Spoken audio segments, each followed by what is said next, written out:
ভারতের মুসলিমরা কি এখনও দ্বিতীয় শ্রেণীর নাগরিক? ভারত, যাকে আমরা বিশ্বের সবচেয়ে বড় গণতন্ত্র বলে জানি, কিন্তু সেই দেশেই আজ 20 কোটির বেশি মুসলিম দিন কাটাচ্ছে ভয় আর অনিশ্চয়তার মধ্যে। তারা কেন আতঙ্কে আছে? কেন তারা আজ নিজেদের দেশে পরের মতো বোধ করে? ভারতে মুসলিমরা আছেন হাজার বছর ধরে। এই দেশে তারা রাজত্ব করেছেন, গড়েছেন মসজিদ, মন্দির আর হিন্দুদের সঙ্গে মিলেমিশেই থেকেছেন। তবুও দেশ ভাগের পর থেকেই কিছু মানুষ মুসলিমদের অভিযানকারী বা বিশ্বাসঘাতক বলে দেখাতে চেয়েছে।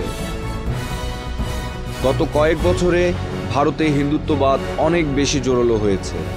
সরকার এমন কিছু আইন করেছে যেগুলো মুসলিমদের সন্দেহের চোখে দেখে, যেমন নাগরিকত্ব আইন CAA, যেখানে মুসলিম ছাড়া সবাইকে নাগরিকত্ব দেওয়ার সুযোগ আছে, আর NRC এর নামে অনেক মুসলিমের নাগরিকত্বই বাতিল হতে পারে।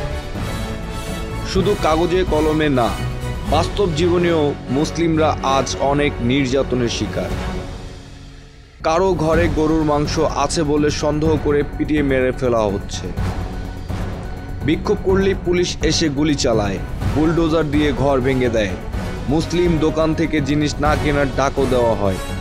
এটা কি কেবল কিছু লোকের কাজ, নাকি এর পেছনে আছে একটা বড় পরিকল্পনা?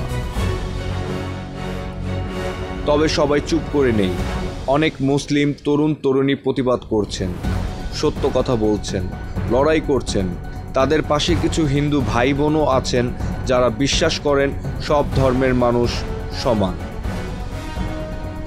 একটা দেশের নাগরিক মানে শুধু ভোটার না, তার মর্যাদা, অধিকার, নিরাপত্তা থাকা উচিত। ভারতের মুসলিমরা কি সেই অধিকার পাচ্ছে, নাকি তারা আস্তে আস্তে হয়ে যাচ্ছে দ্বিতীয় শ্রেণীর নাগরিক? এই প্রশ্ন শুধু ভারতের জন্য না, আমাদের সবার জন্য। যদি এই ভিডিওটি ভালো লেগে থাকে তাহলে শেয়ার করুন, সাবস্ক্রাইব করুন, কারণ সত্যকে চাপা দেওয়া যায় কিন্তু মুছে ফেলা যায় না।